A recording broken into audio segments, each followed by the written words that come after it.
বিছানায় গিয়ে শুই। তখন সন্ধ্যা হয়ে গেছে, কিন্তু মজার বিষয়টা কি, অনেকদিন পর শুনতে পেলাম গ্রামের ওই দূর থেকে শিয়ালের ডাক ভেসে আসতেছে। আমার মনে একটু আনন্দ লাগতেছে, অনেকদিন পর শুনতে পেলাম তো তাই। ছোটবেলায় তো এই শিয়ালের ডাক অনেক ভয় পেতাম, কিন্তু এখন অনেকটাই ভালো লাগতেছে।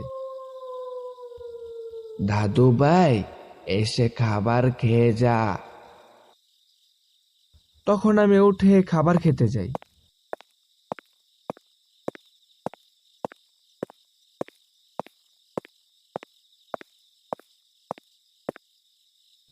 দাদু ভাই, এই গ্রামে আসার সময় দেখলাম মানুষের সংখ্যা খুবই কম, কিন্তু ছোটবেলায় তো গ্রাম ভর্তি মানুষ ছিল।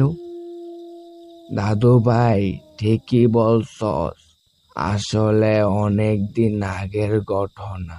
কোথা থেকে যেন একটা মেয়ে এসে ওই দক্ষিণ পাশের পুরনো বড় বাড়িতে গলায় ফাঁস দিয়ে মারা যায় একটি মেয়ে।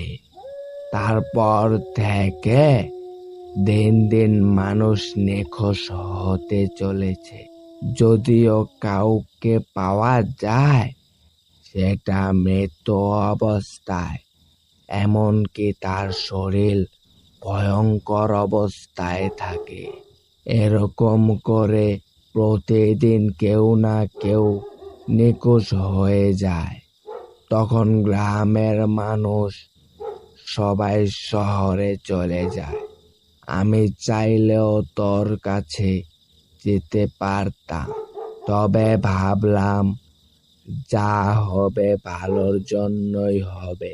সৃষ্টিকর্তা যা করেন ভালোর জন্যই করেন। দাদু ভাই, আদৌ কি এইসব সত্যি? আমার তো মনে হয় না। সত্যি রে, সত্যি, সবই সত্যি।